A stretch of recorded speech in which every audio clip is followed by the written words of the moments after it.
Thank you so much. I think that that video is really representative of the conversation and the focus that we have here today. We are talking about cultural institutions and support of cultural diplomacy as it helps to spur global dialogue and faith in our international institutions, even at a time where we're seeing in so many places in the world the rise of nationalism that can sometimes limit us in our conversations. So we want to endorse that move toward a real support for cultural diplomacy and what it can mean. And I'm reminded of remarks made by the great American historian Arthur Schlesinger Jr., who told the stories of Abraham Lincoln in this very city at the height of the Civil War, insisting that the Capitol Dome, just down the road, continue its construction in the midst of a civil war. And he said, no, this is important because the nation and our people must believe that the institution will go forward, that our culture and community will go forward, that our Dome of the People would go forward. And FDR, in 1941, with the world at war, saying that he referred to Abraham Lincoln's comments, and he said, as he introduced the National Galleries, that this too must be a foundation that we support, right? The cultural values that we support of our nation. And John F. Kennedy, looking to both of those stories and saying, look, the reason I want to support a National Endowment of the Arts is for the very same reason, that we must continue, that this is the centerpiece of what we are as a nation. And this is our shared values, and this is what we indeed tell the world about ourselves and what we want to learn about the world. So with that in mind, we want to talk here about cultural institutions internally and externally, and what we as the United States present to the world and what the world gives back to us in the form of cultural diplomacy. And I want to begin with Mr. Baer, whose organization, Burson-Marsteller, is active in more than 100 countries around the world, but also in your work leading the PBS, the Public Television Board in the United States, and with Discovery Networks as well in your past. You have this opportunity. Frame for us the importance of these dialogues in keeping the communication going around the world. Well, thank you, and thanks to all of you, and it's a wonderful thing to be able to be a part of this, and in particular this discussion with these other panelists. It's crucially important. And let me just say, if I might, it's certainly important because it's the right thing to do, because it helps to sort of bring us together as peoples around the world in a way that we believe ultimately will lead to greater peace and prosperity everywhere in the world.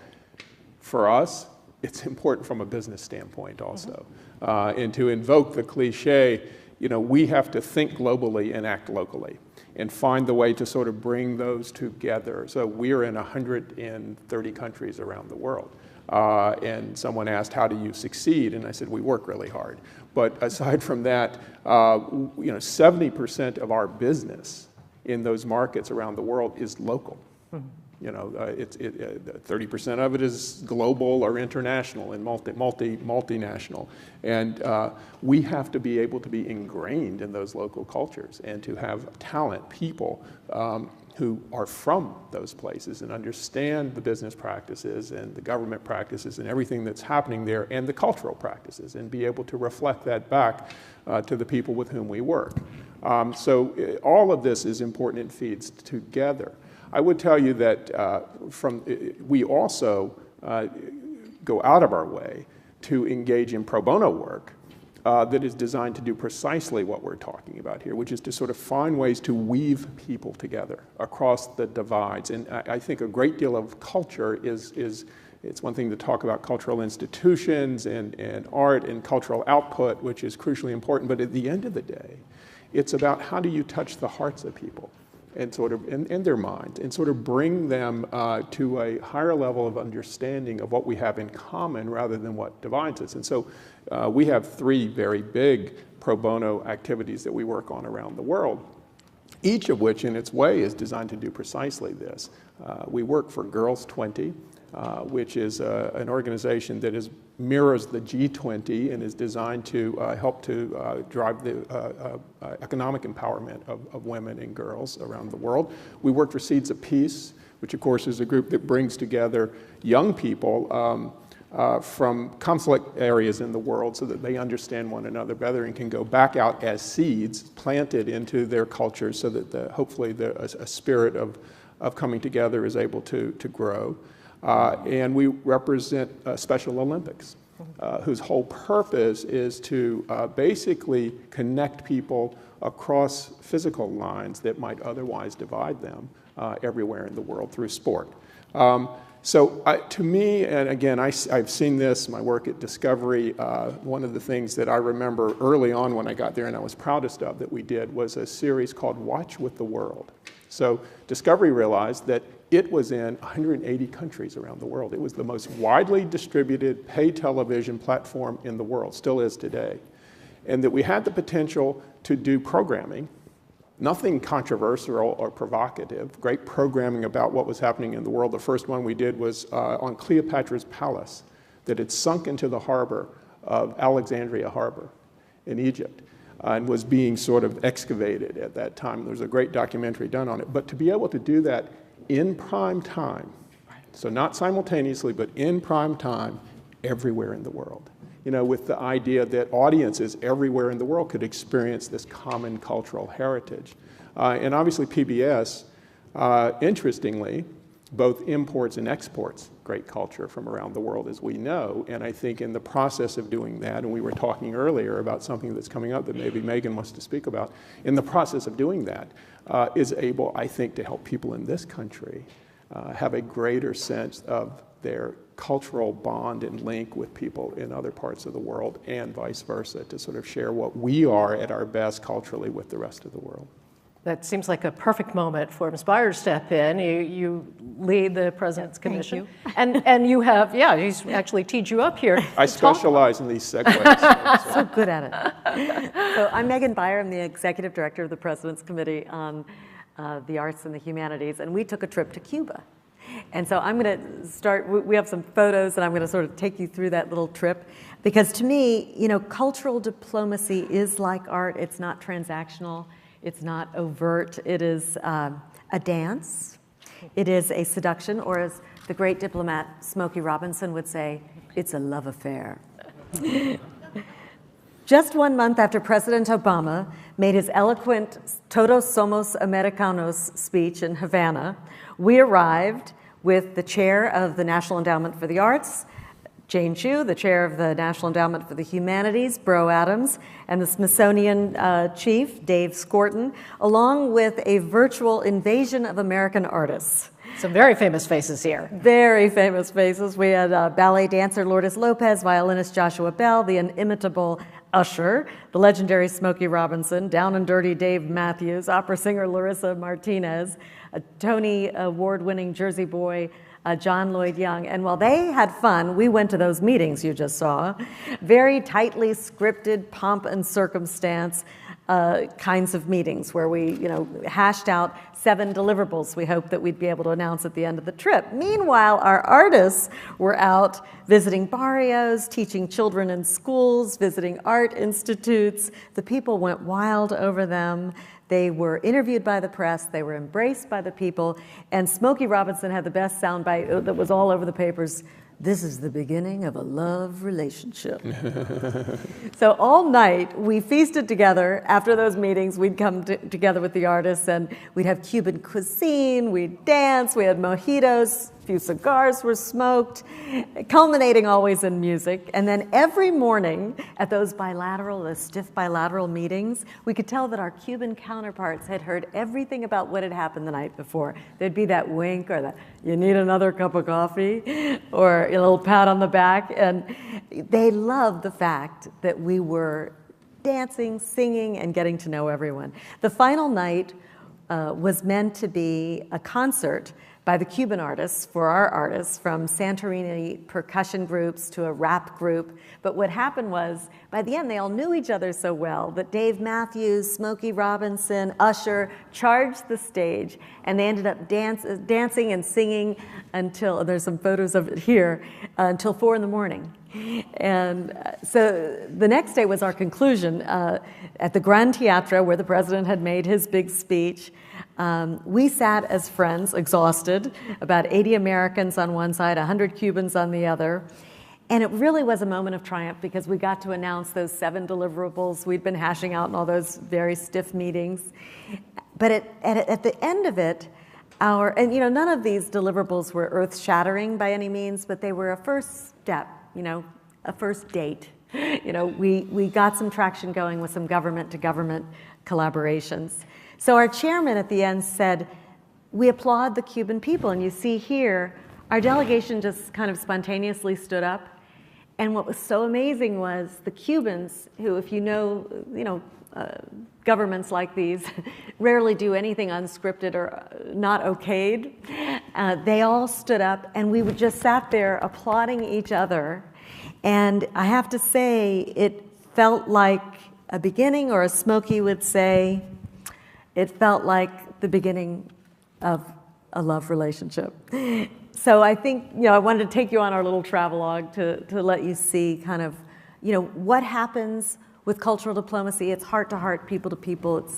It's what Gallup was tracking with all those numbers. People like Americans. They like our values, and it was palpable on this trip. And similarly, it is the opportunity to know the other. I mean, we have a perception in the United States about Cuba, but it has been a closed perception for some time. Now, American artists as well have an opportunity to learn from the Cubans. Absolutely, and this is something they have invested in. And they were we could legitimately, authentically say to them in all those bilateral meetings, you do this so well. And our artists could say, I wish I'd had the opportunity of some of these art institutes. So, there were moments for us to be humble, as every ambassador knows. My husband served in Switzerland for 40 years, and I did a lot of our public diplomacy with cultural institutions. And, that's what a relationship is. You give and you take. Mr. Ambassador, that is the likely beginning to our conversation about this, because you, in your position, you're relatively new, and I might add, a little bit younger than some of the others of us here, up here. But you've come to bring a new face of Afghanistan to the United States, and you're doing this in large part with that cultural diplomacy.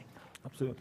Well, for a post-conflict country that we are, which is still struggling with bringing stability and peace to our country, culture is national security. Culture is prosperity, and culture is our global integration. And I'll dig deep into each one of those. In Afghanistan, what we consider people who are criminal, I think it'd be difficult to translate. It's called non-culture, people who do not have a tradition, who are not tied to their surroundings, end up being criminals, being the people, the outlaws in the society, and they become vulnerable to terrorist groups and others. So for us, it's immediate national security. Culture, tradition is right away tied to that. Then it moves into our regional integration. There is such a thing as lost in cultural translation, because you can translate something, it would mean exactly, it wouldn't be a literal translation, but if you don't understand the culture, it becomes extremely difficult to actually relay the very same information to the other side. And for us, in our global integration, for a country that was isolated for over 200 years, it's important that we have that cultural understanding, not just of other cultures enough to us, but also making sure that people understand Afghanistan outside and why we dress and how we do things. Culture is beyond things that we take into account, whether it's language, all of the parts that make it into our identity, from the way we dress to the way we eat, to the way we react to emotional situations, how we treat crises. All of that become our culture and how we do it. And that leads me into our prosperity part is we're proud of the diversity in Afghanistan, the diversity of cultures, the diversity of ethnicities. And we learn a great deal from what the United States has been able to achieve. from its own cultural diversity here. One of the reasons, from my perspective, the success of the United States has been the diversity that brought in, the immigrants that came in and brought their own cultures with them, and the merging of the hard work that turned out to be the American dream. You come, you work hard, you can achieve anything you want to achieve. And that was the convergence of the different cultures that all the immigrants that came to the United States brought, which also means the Afghan dream. It also means any other country's dream, which is equal opportunities for us to work hard in coordination with one another and respect for each other's differences. That leads us to peace and stability in our country. And for that reason, a big part of our work here in the United States is promoting both the Afghan culture, but also making sure that we Afghans understand what the cultures of our fundamental partner here are. You have a relationship now with the Smithsonian, Yeah. And it's an interesting opportunity for anybody who has a chance to go and see it, for your Sackler, the rebuilding, as it were, literally, of Old Kabul. So most of the focus on Afghanistan is always on the war, and nobody looks into beyond that, because that's what gets covered on the mass media. It makes headlines, so that's what it happens. But a country goes through more than just that. To be able to be where we are, like I said, to build institutions, to build an economy, for people to be able to have peaceful lives. A lot more than that happens, and a culture plays a big part of that. So, outside of our Ministry of Culture, there is a quote, and it's not written by the government. Someone scribbled it outside on the wall, and that we adopted into. It says, "A nation survives when its culture survives." So, a culture has become the solace for a post-conflict country. It is what brings us together. It's what gives us the resilience to deal with the problems that we currently have. Over 4 decades of war can really shatter everything from the human psyche to the food chains and all that. But what keeps us together to this day is that culture and that tradition that takes us to the next step. You know, it really does remind me of the Abraham Lincoln quote that I mentioned earlier. It is what allows people to have faith in our institutions. Yeah. We must support this part of our shared history. Specifically, though, I do want you to mention the exhibit, the Turquoise Mountain exhibit. This is really a recreation for people here, people in the West who do not have a vision of the great culture that exists in your history. If you haven't had a chance to visit, I would encourage you all to go to the Freer-Sackler Museum to see the Afghan exhibit. It's by one of the foundations called the Turquoise Mountain. And that name, Turquoise Mountain, comes from a lost capital of the Ghurid Empire that was in Afghanistan. It highlights and puts some of the handicrafts from Afghanistan, from pottery to jewelries making and carpet weaving. And some artisans are there live to talk to people, to show you how far that goes. And what Turquoise Mountain has been able to do is revive an old part of the Kabul city completely out of rubble, and to showcase what that part of the history was. It's a new democracy. Afghanistan is a new country as a global world, but it is a very old country in terms of tradition and a past. And much of what we do is ingrained and enshrined into our past, and that museum kind of puts that on exhibit.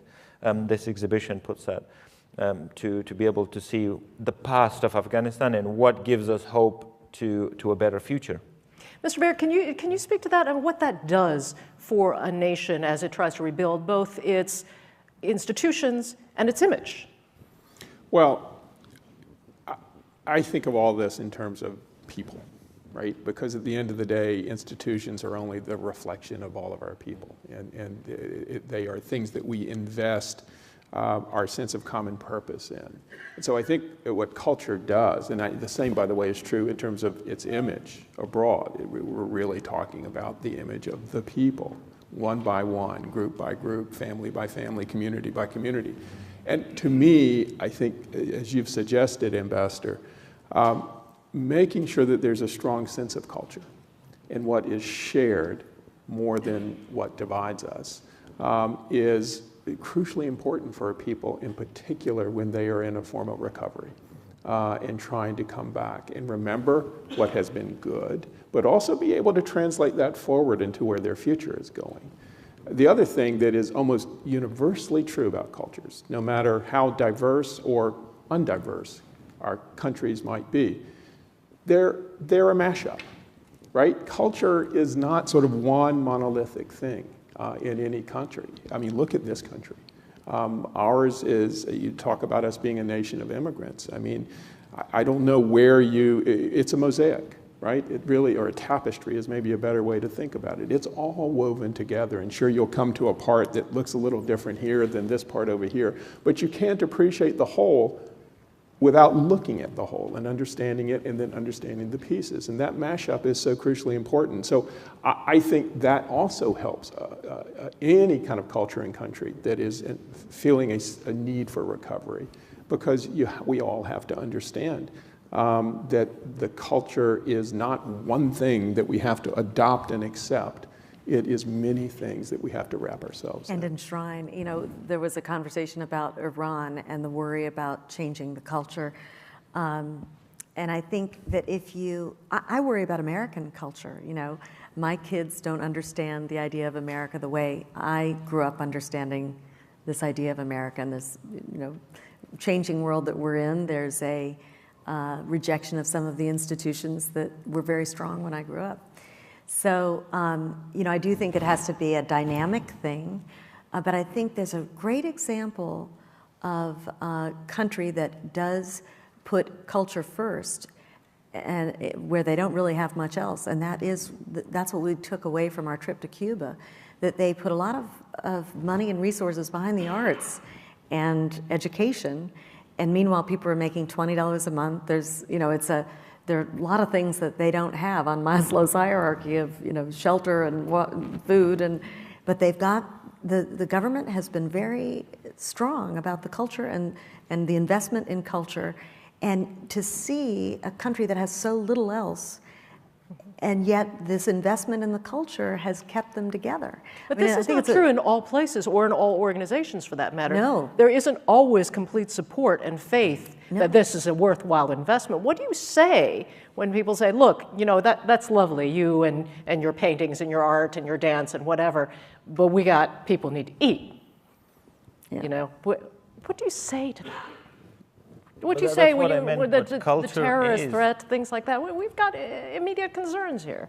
Well, those are the immediate concerns. That's what I said. We frame it in our national security. If our people are recruited, but people who have identity crisis and are being recruited by terrorist groups, that is our national security. So it's immediately my concern to be concerned with culture, with art. It's also a factor into the economy, getting to understand in this world of globalization, we're moving towards a lot of nationalism. We see it throughout the world, and it's because traditions take centuries to form.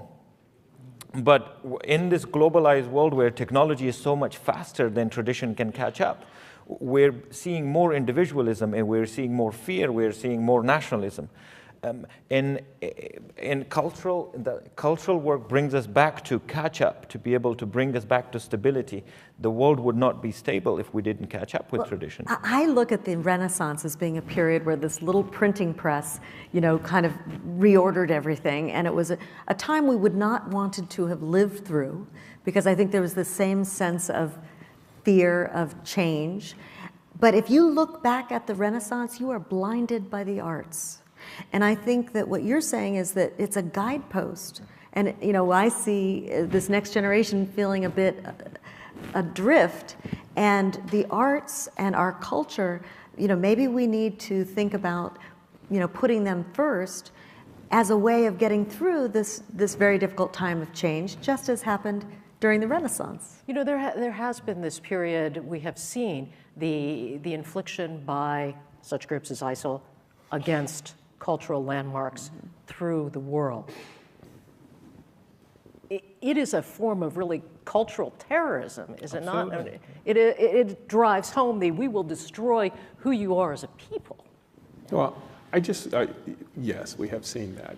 I just want to make sure that we don't leave here thinking of culture as history, right? Culture is present, and it is, to your word, dynamic. It is changing. It is messy. And that's another thing that forces that would seek to control people in their minds also don't understand and don't appreciate and are frightened by. And the fact that it's messy and changing, frankly, is frightening to all of us, right? But that's being able to live with that as a people collectively and individually is part of what great culture sort of helps us to be able to appreciate and understand. We're all always in an evolution. Think about it. Usher was there with you. 30 years ago, there was no hip hop, right? 35 years ago. And I mean, think about the essential nature of that part of our culture now today. Think about where we are today, 24 hours ago, right? Perhaps the most essential, authentic voice of the American heartland of our generation, Bob Dylan, was awarded the Nobel Prize for Literature. And what he represents, and really in some respects what he's a pipeline for in terms of the voices that he represents from our culture. It's unimaginable, almost, that... I think there are a lot of novelists who feel that it's still unimaginable today. Right. Well, maybe they'll have their day. But, I mean, I just think it's all constantly changing and evolving, and we have to be able to embrace that, too. And I love what the ambassador said about this being an immediate national security issue. The president says that the arts are our soul. And I did palpably feel this in Switzerland and in Cuba, that, when you looked at those numbers from Gallup, in 2008, when we arrived in Switzerland in 2009, there were a lot of policies that the Swiss didn't like, in the land of the Geneva Convention and, Guantanamo and all these things, and watching glaciers recede, and we were redacting global warming out of documents during that period. That explains a lot of the dip in the number. But they still liked us as people because they were still going to the Montreux Jazz Festival, listening to our music, going to the Locarno Film Festival. It was always our music's winning. Art Basel. They loved our culture. And to look at it as such an imperative as you do, clearly, as a security imperative, I think that's absolutely the right lens. It's not an extra. Mr. Minister, just a last thought from you about the value, the importance of maintaining and growing your current culture. Absolutely. Well, Mr. Baer said we don't want to go out of here thinking that culture is just history, but it's our present, and it's also the details that you mentioned. If you want to look at the whole picture, you go into the details that makes it colorful, that completely. But it also bridges us with the rest of the world community. Through culture, through arts, we find similarities.